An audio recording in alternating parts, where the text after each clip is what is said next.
Oi, eu sou a Dona Rita e esse é o meu canal. No vídeo de hoje, vou gravar para vocês a correção do PET de língua portuguesa do primeiro ano do ensino médio. Vamos lá? Então, gente, aqui tô mostrando para vocês o plano de estudo tutorado do primeiro ano do ensino médio e a gente vai fazer as atividades aqui semana por semana, tá? Então, aqui na semana 1, atividade é simplesmente você estudar os conceitos sobre funções da linguagem, certo? Você vai fazer essa leitura aqui, estudar direitinho, mas aqui tá bem explicativo, acho que vocês não vão ter dificuldade de entender, não. O importante aqui é você ter em mente o seguinte, na hora de responder as atividades, que na situação de comunicação, você tem esses elementos aqui, ó, o emissor, receptor, contexto, código e o canal. O emissor é quem está emitindo, quem está falando ou escrevendo a mensagem. O receptor é quem está recebendo a mensagem, ou o interlocutor, né? Recebendo pode ser lendo ou ouvindo a mensagem. O contexto, a gente vai entender que é o assunto. O código é o tipo de linguagem que foi utilizado, se é a linguagem oral, linguagem de sinais, linguagem não verbal, assim por diante. Se é a língua portuguesa, se é outro tipo de língua. E o canal é o meio de comunicação, se for por e-mail, se for por escrita, se foi a fala, né? E assim por diante. O canal é o meio de comunicação que foi usado para fazer essa interação através da linguagem. E aí a gente tem as funções da linguagem, né? A gente tem a função apelativa ou conativa, que basicamente é aquela que serve que tem o objetivo de convencer ou influenciar o interlocutor a agir de uma determinada maneira. Eu quero que vocês lembrem disso aqui, ó. Essa é a função da linguagem predominante nas mensagens publicitárias. Então, se a gente identificou que o texto é um texto publicitário, é um anúncio, uma propaganda, então a gente já pode perceber que lá vai ter a função apelativa. Lembrando que um mesmo texto pode ter mais de uma função da linguagem, mas uma delas vai predominar. Depois você tem a linguagem emotiva ou expressiva, que é aquela focada no emissor. Então, são os sentimentos, pensamentos, as emoções de quem está falando, de quem está emitindo aquela mensagem. Depois a gente tem a função referencial ou denotativa, onde o que importa é passar a mensagem de forma bem objetiva. Eu quero que você lembre disso aqui, ó. Esta é a linguagem dos jornalistas. Então, isso aqui é a linguagem jornalística, que é objetiva, que o objetivo é passar a informação. O foco aqui é na mensagem, é no assunto. Depois você tem a função poética. Não importa só passar uma mensagem, você tem que passar ela usando a linguagem de uma forma criativa. Então aqui esse texto, a função poética, procura dar ao texto a característica de ser específico, de ser peculiar, de ser especial, criativo, né? Então vai ser os jogos de palavras, isso, a função poética, o próprio nome já está dizendo, né? É muito utilizado na poesia, mas não só nela. Você tem que perceber que a função poética tem o objetivo de escolher as palavras, escolher o modo de falar, para ficar mais bonito, para ficar mais interessante, mais criativo. Depois você tem a metalinguística, né? A função metalinguística, que é quando você utiliza a linguagem para explicar, para falar sobre a própria linguagem, né? Então, esse vídeo que eu estou fazendo para você está utilizando a linguagem metalinguística, porque eu estou utilizando a língua portuguesa para explicar como que resolve questões do PET de língua portuguesa, né? Então, quando a linguagem é utilizada para falar sobre a própria linguagem, então você está utilizando a função metalinguística. Por exemplo, quando em um filme a gente fala que quebrou-se a quarta parede, quando o personagem do filme está falando sobre a própria cena, quando parece que ele tem consciência de que ele é um personagem do filme, por exemplo, no filme do Deadpool, que o Deadpool conversa com a gente, parece que ele sabe que ele é um personagem dentro de um filme, então é o personagem do filme falando sobre o filme. Então é o elemento que está dentro daquela linguagem falando sobre a própria linguagem. A gente fala também que está utilizando a metalinguagem, nesse caso, tá? Ou a função metalinguística. Beleza, opa. E aí depois tem a função fática, né? A função fática é aquela cujo objetivo é iniciar continuar ou encerrar o canal de comunicação. Então, por exemplo, quando a gente faz uma ligação, a primeira coisa que a gente fala é alô, que é para saber se aquele canal está sendo efetivo, se aquela ligação está sendo ouvida, né? Se a pessoa que está do outro lado está me ouvindo, né? Quando eu faço meus vídeos no canal aqui, eu sempre começo assim, ó: oi, eu sou a Dona Rita e esse é meu canal. Isso aí é a minha introdução, é o meu começo do meu vídeo, né? Eu estou iniciando o nosso canal de comunicação, né? Quando os youtubers encerram os vídeos, por exemplo, eles falam, né? Eles falam assim: então esse foi o vídeo de hoje, espero que vocês tenham gostado, se gostou, compartilhe e tudo mais. Isso aí é para encerrar o vídeo, então tá encerrando o canal de comunicação. Função fática, então, é para iniciar, para continuar ou para finalizar o canal de comunicação, né? O canal de comunicação é a conversa em si, certo? Beleza. Depois pediu para você clicar nesse link aqui para você saber um pouco mais sobre as funções da linguagem. E depois vem para a semana 2. Na semana 2 já vai começando aqui as atividades que a gente vai responder. Atividade número 1 é para você indicar qual que é a função da linguagem que predomina nesses 3 trechos aqui, ó. O trecho 1 tá falando: e nunca mais chega o dia 18 de setembro. Estou em pulgas. É a primeira vez que vou entrar na cidade do rock. Você pode observar aqui que tem vários pontos de exclamação, né? Que tá querendo dizer que a pessoa tá emocionada ao falar isso aqui. O tema, né? A temática aqui é a pessoa que tá ansiosa para ir lá na cidade do rock.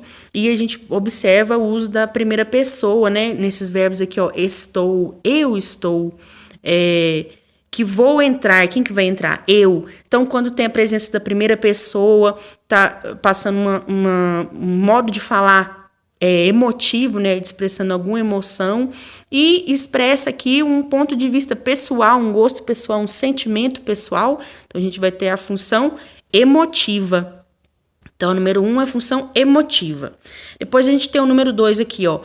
Há menos de um mês para a realização de mais um Rock in Rio, a organização do Super Festival Carioca divulgou uma lista de itens considerados proibidos e que serão bloqueados na revista realizada por seguranças em cada pessoa que quiser entrar na cidade do rock, 26 de agosto de 2015, em Estadão. Então, você pode observar que aqui já está te contando a resposta, ó. A fonte desse texto é o jornal Estadão. Qual que era aquela função linguística que tinha o foco que era predominante na linguagem jornalística? Era a função referencial. Então, a função referencial, o objetivo dela é passar a informação de forma objetiva. É a linguagem jornalística. Então, a número 2 é referencial. Depois vem a número 3 aqui, ó, Rock in Rio 2013, eu vou. Isso aqui, gente, é o slogan do Rock in Rio. Então, o Rock in Rio tem essa frase, esse grito de guerra aqui, ó, Rock in Rio 2013, eu vou. Todos os Rock in Rios, praticamente, é esse mesmo slogan aqui, ó. O que é slogan? Slogan é uma frase pequenininha que as marcas utilizam para fazer a divulgação, para fazer a propaganda dos seus produtos, dos seus serviços, né? Vamos, por exemplo, a Havaianas, né? Havaianas, todo mundo usa, né? O slogan da Havaianas é Havaianas, todo mundo usa. Você tem aquele analgésico, né? Tomou Doril, a dor sumiu, né? Tem o chocolate Nestlé, pare o mundo que eu quero Nestlé. Então, essa frase curtinha que é repetida, né, nas campanhas publicitárias das marcas, a gente chama de slogan. Isso aqui é um slogan, então faz parte do universo da linguagem publicitária, faz parte do universo publicitário. E a gente viu, né, lá naquele estudo que a gente fez agora há pouco, que é para você fazer, né, o que era para você ter feito na semana 1, que onde predominar a linguagem publicitária, a gente já pode saber que é a função conativa ou apelativa. Vou falar apelativa, né? Então, a número 3 aqui, a gente pode colocar aqui, a gente vai colocar aqui que é apelativa, porque a função é promover, fazer a propaganda, né? Anúncios publicitários, essa número 3 aqui. A atividade 2. Escreva um texto na função referencial ou denotativa a partir do diálogo a seguir. Repórter, o que aconteceu aqui? Policial, encontrei um senhor de 80 anos passeando na praça. Repórter, e o que você vai fazer? Policial, vou levá-lo para casa porque ele pertence ao grupo de risco. Nesta época de coronavírus, ele deve ficar em casa. Então, gente, ele quer que você transforme esse diálogo aqui, ó, em um texto com função referencial. Função referencial a gente já viu que é basicamente o que utiliza a linguagem jornalística, né? E aqui, ó, você tá vendo que tem um dos personagens aqui desse diálogo é um repórter. Então, o que ele tá querendo que você escreve? Uma notícia. Então, você vai fazer o lead. O que é o lead? O lead é o primeiro parágrafo de uma notícia. No primeiro parágrafo de uma notícia, você tem que explicar o que aconteceu, com quem, quando, onde e por quê. Então, você pode inventar, né, a maioria das informações aqui, algumas das informações aqui você pode inventar, mas o básico tá aqui, ó. Os envolvidos é um senhor de 80 anos e o policial. O que aconteceu? É que o policial levou o senhor de 80 anos para casa. Agora, você tem que inventar onde que isso aconteceu, quando que isso aconteceu, lembrando que no onde você vai fazer referência à praça e vai explicar por quê. É porque o senhor de 80 anos faz parte do grupo de risco do coronavírus. Então, podia ser mais ou menos assim, ó. Vou ver se eu consigo inventar aqui de cabeça um parágrafo aqui para esse lead, para essa notícia que a gente tem que criar. Podia ser assim, ó.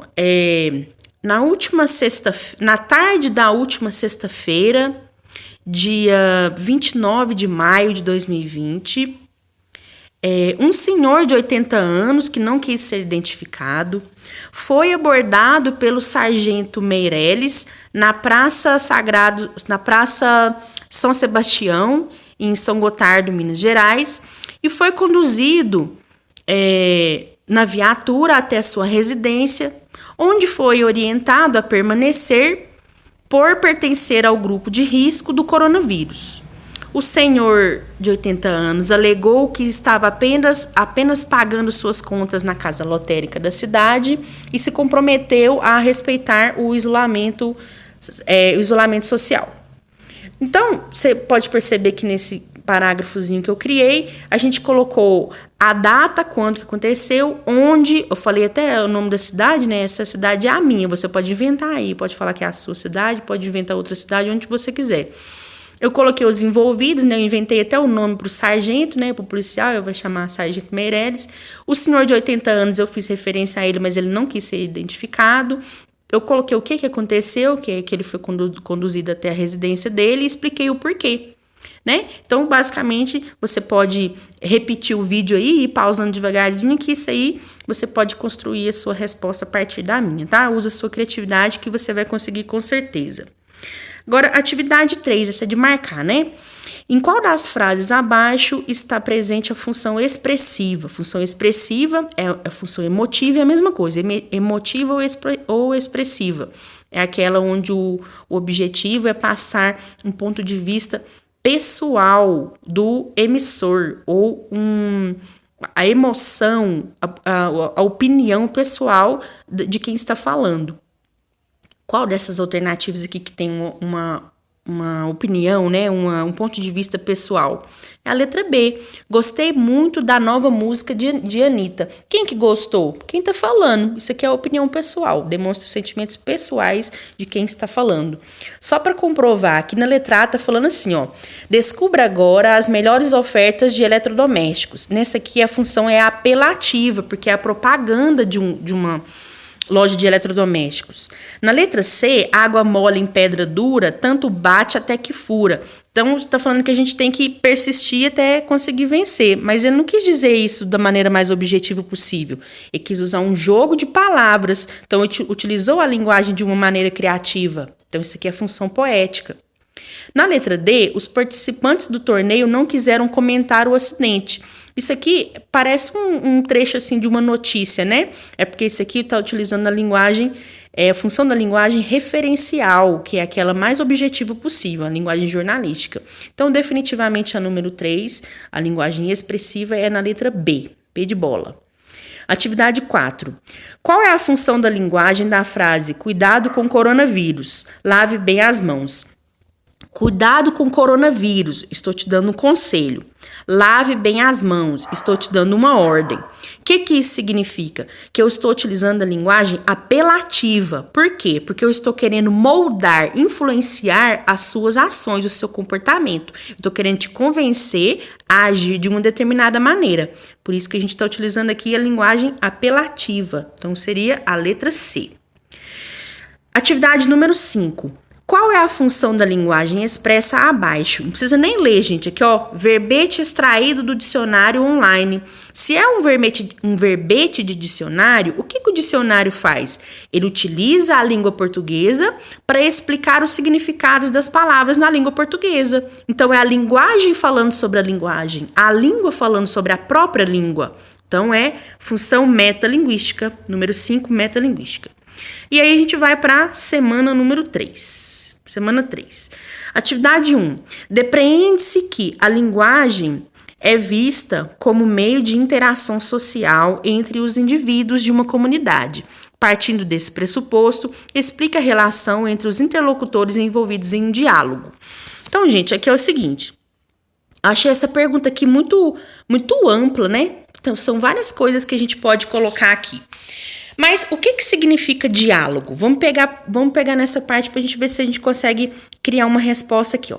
Vamos procurar aqui no dicionário o que significa diálogo. Então, eu vou aqui no Google, vou escrever diálogo, significado. Vamos ver o que significa diálogo. Espera abrir aqui. Aí que tá falando o seguinte. Diálogo. Fala em que há interação entre dois ou mais indivíduos, colóquio, conversa. Por extensão, contato e discussão entre duas partes. Por exemplo, em busca de um acordo, troca de ideias. Então, gente, para haver um diálogo, as duas pessoas, elas têm que estar querendo entrar num acordo, porque senão é uma discussão, é uma briga, né? É um debate, mas não é a questão. Para haver um diálogo, vamos interpretar diálogo, vamos considerar o significado de diálogo como uma conversa, onde o objetivo é os interlocutores, as pessoas entrarem em um acordo, certo? Então, vamos voltar lá para a nossa atividade. Então, a gente vai considerar que o diálogo é uma conversa para chegar num acordo. Aí é para a gente explicar qual que é a relação entre os interlocutores. Para chegar num acordo, os dois interlocutores têm que estar conversando, dialogando, interagindo com o mesmo objetivo. Os dois têm que ter o mesmo objetivo, que pode ser chegar a um acordo ou trocar ideias. Para ter esse diálogo, os dois também têm que se comunicar através do mesmo código. O que seria o código? O tipo de linguagem. Porque se eu estiver falando no código de língua portuguesa e você estiver falando no código de língua inglesa e a gente não conhecer ambos os dois idiomas, não vai haver comunicação. Então, além dos interlocutores terem que ter o mesmo objetivo comunicativo, os dois têm que conhecer, têm que estar familiarizados, têm que estar se comunicando pelo mesmo código. E também pelo mesmo canal. Se eu estou entrando em contato disse que vou entrar em contato com você por uma conversa pelo WhatsApp, por que você está esperando uma ligação minha? Não é o mesmo canal? Se eu disse para você que eu vou entrar em contato com você por e-mail, o que você está fazendo esperando uma carta de correio de mim? Então, não é o mesmo canal. Então, o mesmo canal é o meio de comunicação. Os dois interlocutores, então, eles têm que compartilhar, eles têm que estar utilizando o mesmo canal de comunicação, o mesmo meio de comunicação, né? Pode ser pela escrita, pela fala, pelo WhatsApp, por e-mail, pela carta, seja pelo que for. Além disso, os dois interlocutores têm que respeitar o turno de conversa um do outro. Porque se é um diálogo, então envolve duas pessoas, dois momentos de fala, pelo menos, né? Então, os dois têm que respeitar o momento do outro falar. Porque se um só ficar falando, aí não é diálogo, aí é monólogo. Né? Então, os dois têm que respeitar o momento, o turno de fala de cada um. Basicamente, então, para acontecer um diálogo, os interlocutores têm que compartilhar do mesmo objetivo de fala, do mesmo canal, do mesmo código e respeitar os turnos de conversa entre os dois. E, além disso, os dois têm que estar falando sobre o mesmo assunto, né? Como que eu vou estar dialogando com você sobre língua portuguesa, sendo que você está dialogando comigo sobre física? Então, eu estou falando sobre um assunto, você está falando sobre outro. Então, os dois também têm que... Meu vizinho tá ligando o carro aqui, só um minutinho. Então, gente, os dois também têm que estar compartilhando o mesmo assunto. Tem que estar por dentro do mesmo assunto para haver um diálogo. Então, acho que a partir disso daí a gente consegue responder essa atividade 1. Atividade 2. Segue uma das criações artísticas do poeta Fernando Pessoa. Após analisá-la, defina os elementos em questão. Mar português. Ó mar salgado, quanto do teu sal são lágrimas de Portugal. Por te cruzarmos, quantas mães choraram, quantos filhos em vão rezaram. Quantas noivas ficaram por casar, para que fosses nosso, ó mar. Valeu a pena? Tudo vale a pena se a alma não é pequena. Quem quer passar além do bojador, tem que passar além da dor. Deus ao mar o perigo e o abismo deu, mas nele é que espelhou o céu. Aí é pra gente identificar dentro desse poema o emissor, receptor, mensagem, código, canal e contexto. Pra gente responder isso aqui, gente, vamos procurar o significado dessa palavra aqui, ó, bojador. Então a gente vai aqui no Google, a gente vai procurar o significado dessa palavra bojador, pra gente entender o significado dessa palavra, certo? Então vamos procurar aqui, ó.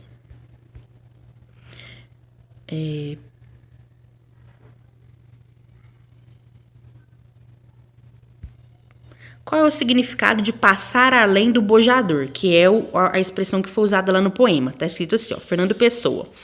O significado de passar além do bojador nas primeiras décadas do século XV é ultrapassar a barreira que, segundo a tradição grega, era o limite máximo para navegar sem perigo de ser atacado por monstros marinhos, permitindo aos navegantes portugueses atingir a costa da Guiné. Então, gente, esse poema está falando dos grandes navegantes, né? O Pedro Álvares Cabral e todos os outros que desbravaram os mares e entre aspas, né, descobriram ou chegaram até as novas terras, né, do chamado Novo Mundo. Então, nós estamos falando aqui dos navegantes portugueses, que eles enfrentaram vários desafios, né, monstros marinhos, etc e tal, para desbravar, para descobrir as riquezas do Novo Mundo. Então, é sobre isso que o poema fala, né? Então, aqui tá pedindo para você colocar primeiramente qual que é o emissor. Aí você vai falar assim... o emissor deve ser o Fernando Pessoa, mas não é, gente, porque na verdade o Fernando Pessoa, ele é o escritor do poema, mas o emissor é a voz que fala dentro do poema, a gente chama de eu lírico. Imagina assim, ó, é como se o poema fosse uma história, né, ou uma carta, e existe um personagem fictício, existe um personagem dentro do poema que está falando, que está fazendo, contando, escrevendo aquela história ou aquela carta. Então faz de conta que existe um personagem que está falando esse poema aqui pra gente. Quem que seria esse personagem? Ora, ele é um grande navegante português, que está conversando com o mar, falando que o mar é muito perigoso, mas a gente tem que ter coragem teve que ter coragem para desbravá-lo, né, e tudo mais. Então, você vai colocar aqui o emissor, o eu lírico. Quem é o eu lírico? O emissor. Quem está contando a história desse poema aqui? É um grande navegante português. Esse é o emissor. O receptor é com quem que o eu lírico está conversando. Tá bem aqui, ó. Ó mar salgado, quanto do teu sal são lágrimas de Portugal. Com quem que esse grande navegante está conversando? Está conversando com o mar. Então, o interlocutor é o mar, o receptor é o mar. A mensagem é o resumo. O que o grande navegante está falando para o mar? Então, você vai resumir o poema. Basicamente, ele está falando assim, ó. Está falando que o mar é uma coisa de Deus, criada por Deus, mas que, ao mesmo tempo que ele é lindo, né? Ele é um espelho, o espelho do céu, é uma coisa divina, uma coisa rica, uma coisa infinita. Ele também é uma coisa perigosa. E para que os grandes navegantes conseguissem ultrapassá-lo, conseguissem desbravá-lo, muitas mães ficaram sem seus filhos, muitos filhos ficaram sem os pais, as noivas ficaram sem os noivos, né, seus maridos, porque o mar acabou levando, né, matando muitos desses grandes navegantes.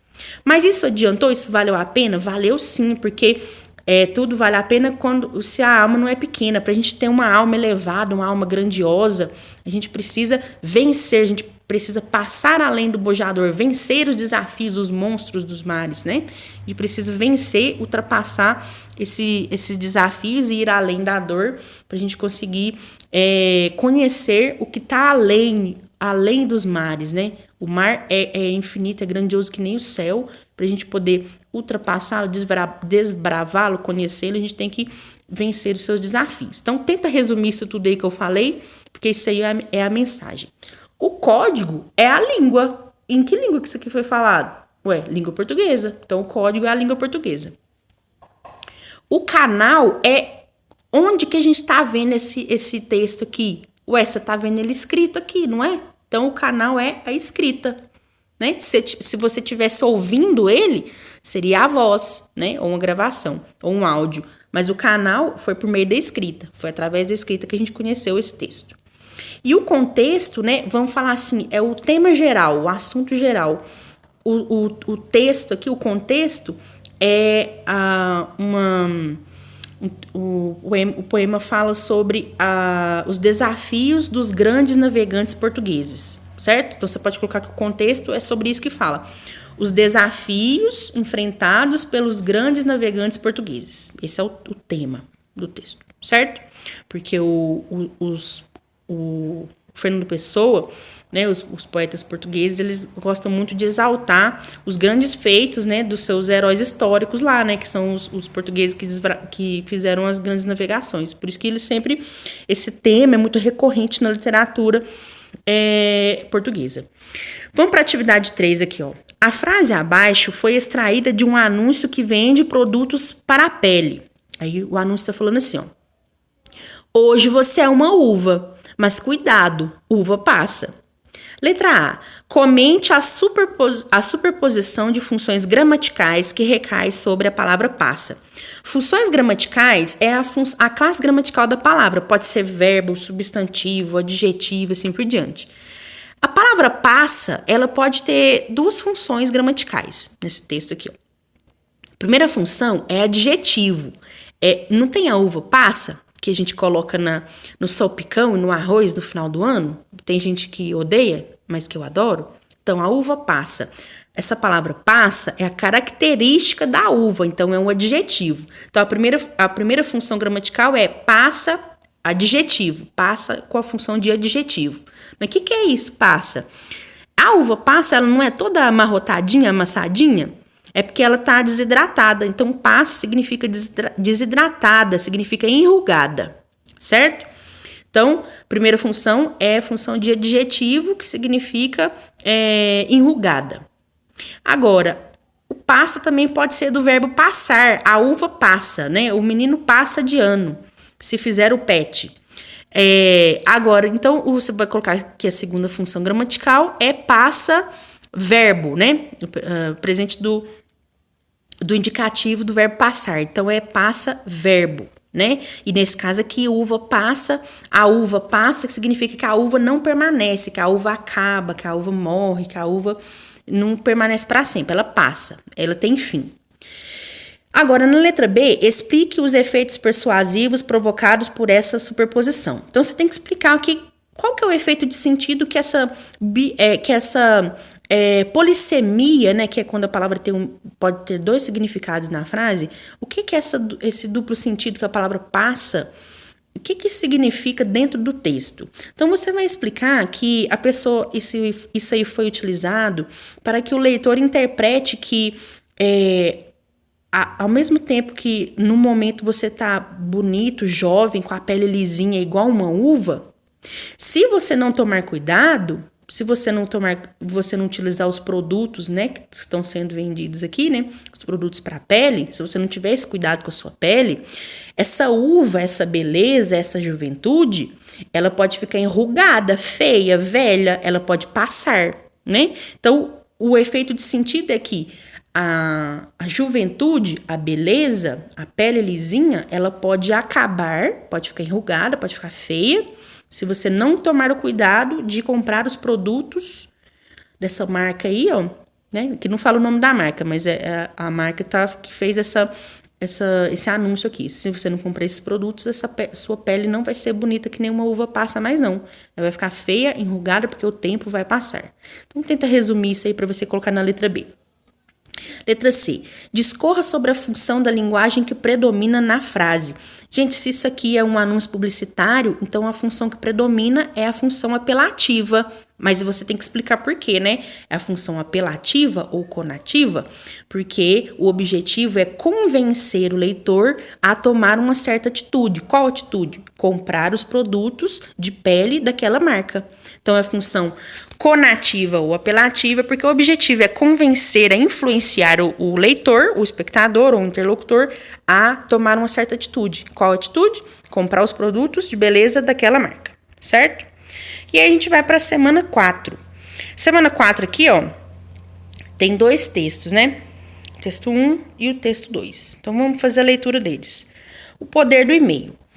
Um homem deixou as ruas cheias de São Paulo para tirar férias em Salvador. Sua esposa estava viajando a negócios e planejava encontrá-lo no dia seguinte. Quando chegou ao hotel, resolveu mandar um e-mail para sua mulher. Como não achou o papelzinho em que tinha anotado o endereço eletrônico dela, tirou da memória o que lembrava e torceu para que estivesse certo. Infelizmente, ele errou uma letra e a mensagem foi para uma senhora cujo marido havia morrido no dia anterior. Quando ela foi checar os seus e-mails, desmaiou. Ao ouvir o grito, sua família correu para o quarto e leu o seguinte na tela do monitor. Ela tá achando que foi o marido dela que mandou para ela. Olha aqui para você ver. Querida, acabei de chegar. Foi uma longa viagem. Apesar de só estar aqui há poucas horas, já estou gostando muito. Falei aqui com o pessoal e está tudo preparado para a sua chegada amanhã. Tenho certeza que você também vai gostar. Beijos do seu eterno e amoroso marido. PS, que é pós-escrito. Está fazendo um calor infernal aqui. Então, claramente, isso aqui é uma piada, né? Um texto humorístico. E a mulher que recebeu a mensagem não era a mulher do cara que escreveu, não. Foi um erro, né?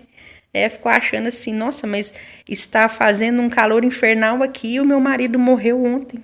Ele tá me esperando onde, meu Deus? E ela desmaiou. Aí depois vem o segundo texto aqui, que é uma tirinha, né? Aí tá uma pessoa digitando aqui no computador, né? E fala assim, ó. Olá, sobrinho, beleza? Por acaso você está por dentro das regras do acordo ortográfico? Aí ela mandou uma mensagem, na mesma hora já recebeu a resposta, né? Olha a resposta. Fala, tio, beleza? Acho que não, é difícil não. Passa aqui em casa, que nós aprende junto. Difícil até de ler, né? E Então, ele mandou a mensagem perguntando se o sobrinho, né? Isso aqui é o tio perguntando pro sobrinho se ele estava por dentro do novo acordo ortográfico. Aí olha o jeito que ele mandou a resposta, né? Cheio dessa linguagem da internet, né? Repetições de letras e abreviações e gírias e tudo mais. Aí ele colocou aqui, ó, melhor pensar em outra coisa.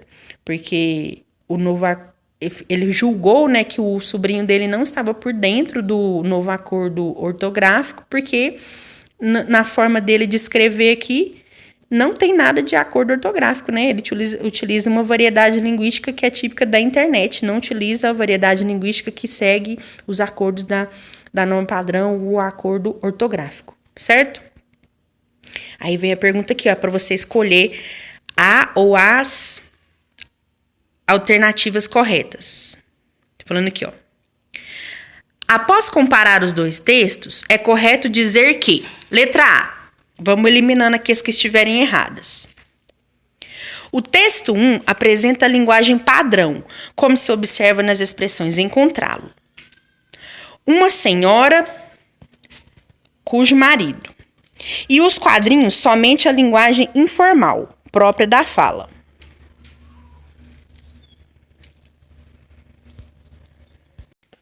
Gente, eu fiz uma pausinha aqui, né? Minha leitura ficou meio esquisita, é porque minha filhinha começou a chorar, eu fui buscar ela. Vou ler a letra A de novo. Então é o seguinte: o texto 1 apresenta a linguagem padrão, como se observa nas expressões encontrá-lo, uma senhora cujo marido. E os quadrinhos somente a linguagem informal própria da fala. Isso aqui não é verdade, porque nos quadrinhos também apresenta um trechinho que está seguindo a norma padrão. Na fala aqui do tio, né, esse primeiro quadrinho aqui, ele tá seguindo a norma padrão, não tem nenhum desvio aqui da norma padrão. Então, a letra A tá errada, porque tá falando que nos quadrinhos só tem a linguagem informal, e isso não é verdade, ele tem a linguagem formal e informal ao mesmo tempo. Letra B. O referente usado na carta e-mail e na conversa do sobrinho com o tio é igual. Referente ao assunto, o tema, né? O tema da carta lá do primeiro texto. E o tema da conversa do sobrinho com o tio é o mesmo? Não, não é o mesmo. Então, a letra B também é falsa. Letra C. Nos textos percebemos símbolos linguísticos utilizados na comunicação escrita, como PS no texto, e esse símbolozinho aqui, esse emojizinho de sorriso no texto 2. Isso aqui é verdadeiro, gente. Esses dois símbolos, a gente não fala PS, a gente não fala esse emojizinho aí, né? Isso aí são símbolos que a gente utiliza na linguagem escrita. Na linguagem escrita padrão, formal, ou na linguagem escrita da internet. Então, isso aqui é verdadeiro. A letra C é verdadeira. Agora, letra D. A função fática, que tem por finalidade abrir, manter e fechar o canal de comunicação, permeia-se por ambos os textos. Isso aqui também é verdadeiro, gente. Quando lá no primeiro texto, o homem foi escrever o e-mail para ele começou assim, querida. Aí é um jeito de começar o e-mail. Então, ele abriu o canal de comunicação. E no final, ele falou assim, beijos do seu eterno e amoroso marido. O que isso quer dizer? Que ele está encerrando, que ele está finalizando o canal de comunicação. Então, aqui, nesses dois trechos, ele utilizou a linguagem fática. Já nos quadrinhos, também foi utilizada a linguagem fática para abrir o canal de comunicação. Quando ele fala assim, no primeiro quadrinho, o tio fala assim, olá, sobrinho, beleza? É tipo chamando o sobrinho para conversar, né? Então, aqui também utilizou-se a linguagem fática para abrir o canal de comunicação. Essa letra D aqui também está certa. Aqui no enunciado não fala que tem que marcar só uma, né? Então, a gente vai ter que marcar duas aqui. Por enquanto é a C e a D. Vamos ver se a letra E também é verdadeira. A comunicação processou-se pelo mesmo meio de comunicação e pela mesma maneira. Aí você vai falar assim, foi pelo mesmo meio de comunicação, porque foi pelo computador. Mas eu discordo, por quê? No primeiro texto, ele escreveu um e-mail, ou seja, um texto um pouco mais elaborado que vai ser visto pelo pelo receptor, depois. Não vai ser necessariamente imediato. A leitura não vai ser necessariamente imediata. Pode ser feita posteriormente, quando o leitor receber ou acessar a sua caixa de e-mails. Já na tirinha, a gente deduz aqui pela velocidade com que o sobrinho respondeu ao tio que ele está utilizando algum aplicativo de mensagem. Talvez o Messenger lá no Facebook, né? Se esse texto aqui for mais antigo, talvez fosse lá no MSN, né? Vocês nem sabem o que é isso, né? Mas é um aplicativo de mensagem. É o WhatsApp de velho. O WhatsApp das antigas. Mas esse aplicativo, esse jeito que foi feita a comunicação na tirinha foi uma mensagem que foi respondida rapidamente, é diferente do e-mail. O e-mail não precisa ser respondido imediatamente. E aqui foi utilizado um meio de comunicação pela internet, só que com resposta em tempo real. Então, eu discordo, né, dessa letra E, não foi feito pelo mesmo meio de comunicação e pela mesma maneira, foi feito de forma diferente, né? Agora, atividade 2. Em um texto, quase sempre aparece mais de uma função de linguagem. O essencial é notar aquela que predomina. No anúncio publicitário abaixo, existe mais de uma função. Identifique-as e justifique sua escolha. Sem nem ler o texto, a gente já pode colocar que é a primeira função que tem aqui, a função conativa, né? Ou a função apelativa, que é a mesma coisa, função apelativa, que é aquela utilizada em anúncios publicitários, na linguagem publicitária. Porque aqui a gente está falando que é um anúncio publicitário. Se é anúncio publicitário, a primeira função da linguagem que tem é a função apelativa. Aí tem aqui, ó, tem essa imagem, né, que é uma família, né, ela tá comendo aqui no jardim. E aí tá escrito assim, ó, sempre há 100 anos, Tramontina. Então é a propaganda da Tramontina, que é a que faz garfo, faca, né, que faz talheres. E embaixo aqui tem a mesma família, né? A gente subentende aqui, a gente fazendo a leitura, a interpretação que é a mesma família, só que depois de um tempo, né? Os menininhos aqui, que quando eram crianças, agora já são rapazes, né? Já são um homem e uma mulher, e os adultos aqui já são idosos, então a gente percebe a passagem do tempo. Interpretando, o que isso quer dizer? Quer dizer que a Tramontina, ela é uma empresa familiar que já existe há 100 anos, né? Então é uma empresa que já tem o seu nome, seu renome aí há muito tempo. E além disso, com a passagem do tempo aqui, ó, a gente percebe que está querendo dizer que os produtos da Tramontina, eles são duráveis, duradouros, certo? Então é essa mensagem que está querendo ser passada aqui. E tudo isso foi feito através da linguagem apelativa, que é para convencer o leitor a querer comprar Tramontina também, porque Tramontina é da boa, é da melhor, né? E também foi utilizada aqui a linguagem poética, porque ele quis trazer aqui, através da linguagem visual e também da linguagem verbal, fez esse jogo de palavras, sempre há 100 anos, sempre por quê? Porque sempre dura, sempre vai durar, e sempre por quê? Porque está com você, está com a sua família desde sempre. Tem 100 anos que a sua família vem comprando Tramontina, né? Isso que ele está querendo dizer. E aí, através da linguagem poética, que é a que a gente tem que interpretar o que está querendo dizer, você tem que... Foi feito aqui o uso da linguagem não verbal, que é as imagens, de uma forma criativa, né? E tudo isso aí vem da linguagem poética. A gente pode até confirmar aqui em cima, ó, lá naquele texto, né? Aquelas explicações da semana 1, onde estava explicando as funções da linguagem. Se a gente ver a poética aqui, a gente vai ver aqui o que tem aqui, tem lá. Aqui, ó. Como o próprio nome diz, essa é a função da linguagem da poesia, não só da poesia, né?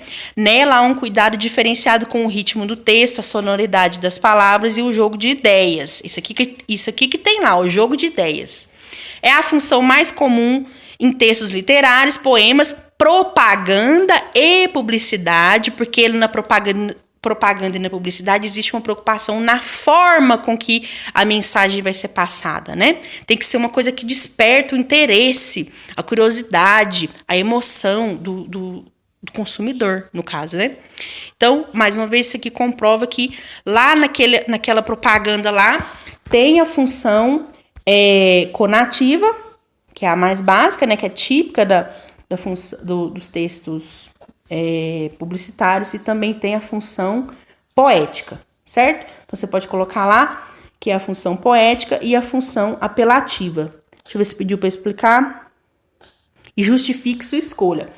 Você vai colocar que é apelativa, porque trata-se de um anúncio publicitário, onde o principal objetivo é convencer o leitor a tomar uma determinada atitude, que no caso é comprar o produto da Tramontina. E tem a função poética porque teve uma preocupação em usar a linguagem não verbal, que são as imagens, para trazer emotividade, para fazer o texto ficar especial, único, criativo. E também houve um jogo de palavras no slogan da marca. E tudo isso faz parte da linguagem poética, que também foi utilizada aqui para tudo isso, para convencer o leitor a comprar o produto. Certo, gente? Então, gente, esse foi o vídeo de hoje. Espero que vocês tenham gostado, espero que vocês tenham entendido a minha explicação, que eu falo muito depressa, mas aí você pode ir pausando o vídeo aí para você pegar as respostas. E eu fico por aqui. Deixe seu like, Qualquer coisa pode perguntar aqui nos comentários, compartilhe esse vídeo e se inscreva no canal. Até a próxima, pessoal. Beijo, tchau!